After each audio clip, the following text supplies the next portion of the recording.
To create belt loops, I cut a bias band, cut it too wide, because then I can cut away the extra afterwards. Now I start stitching, and I don't want it to be too big, so I just start doing it approximately 1/2 centimetre. I fold it and I stitch it all the way. I'm always doing an extra long piece because it's nice to have something to throw away, because might not all of it be in order. So let's just go for it.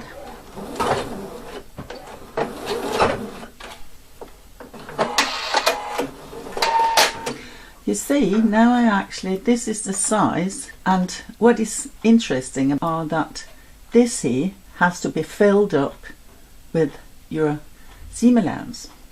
But of course all of this can't be in there, so I need to cut it. So I'll do that. So now I'm just going to cut away all the extra. Make sure you don't make it too broad. So we're just going to cut it like that.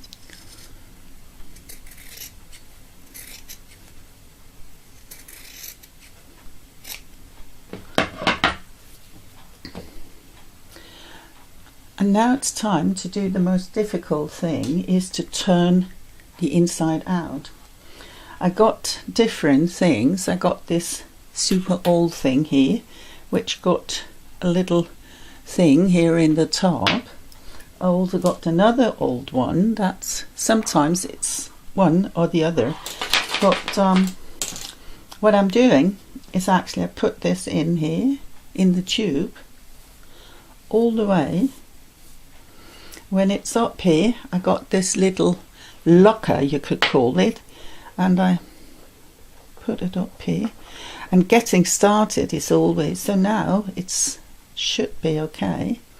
But getting started is always the most difficult part, because in the beginning there's too much fabric.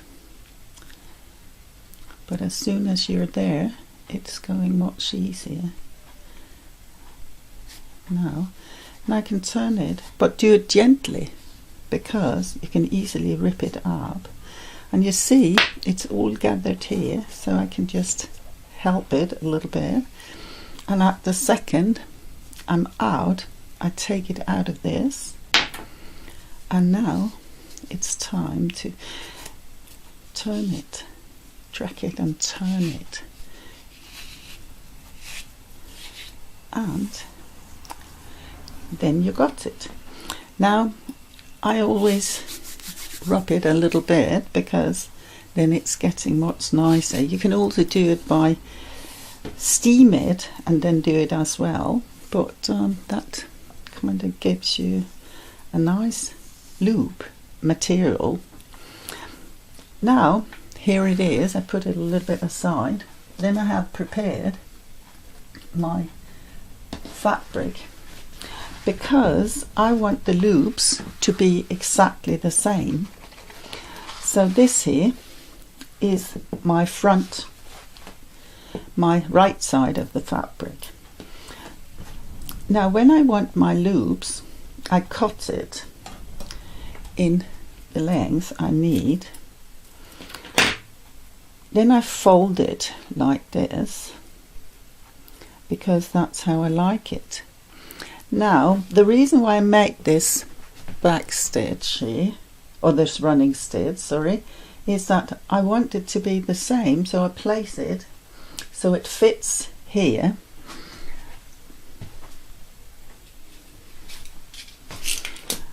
Then I just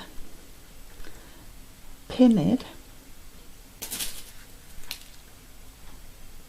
You can, of course, also attach it by stitching. All depends on what you like, what you find to be the easy way. Like that.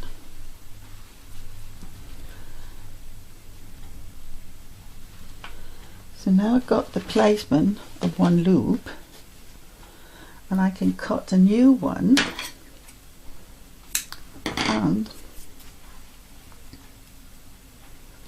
And now you see I can place it in the exact same length to assure that they look alike. And of course I can also have a distance between it.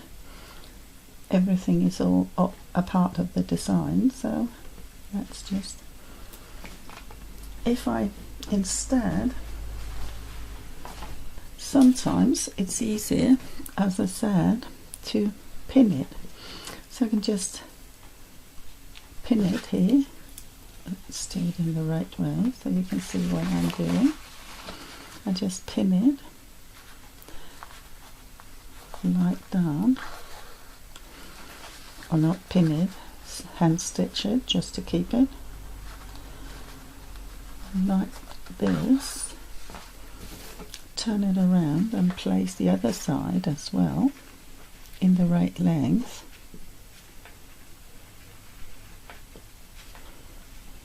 And if you want them to be quite narrow, this sometimes is a good solution. So you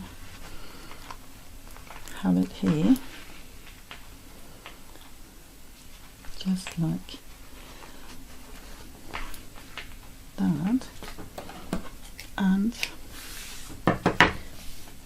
then it's time to place the facing, because you'll see if I place it just like this, just quickly to show, and if you imagine that it was stitched and I turn it, I got them here. So we'll just finish this and see the result. So now I'm stitching here at the front. I'm just attaching my facing, and as usual I use 1 centimetre of seam allowance and all the way, and because I have attached my loops by hand, I do not have any troubles, because sometimes it's difficult to both look at front, back and something in between. This helps you.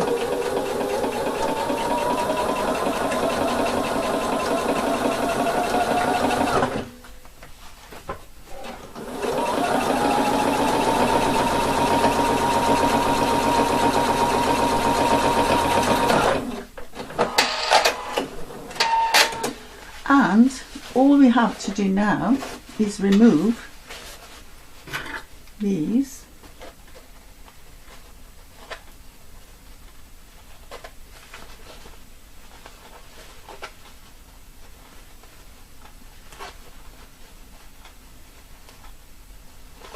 You just have to go to the back because I made a small notch. So now I can just take it off, and here take it off, and when I've done that I can cut away these extra things because it's not needed anymore. And when I turn it around I got my loops, and I actually got it in the right length. And now you can iron and you can top stitch and you've got your loops. Now mine is a bit long, but you can make it at any distance you like, so that's the way to do it. Did you like what you just seen, and do you want to learn more? Then subscribe. I'll constantly develop and upload new things, all based upon the professional way of sewing. All the best from me, and good luck with your work.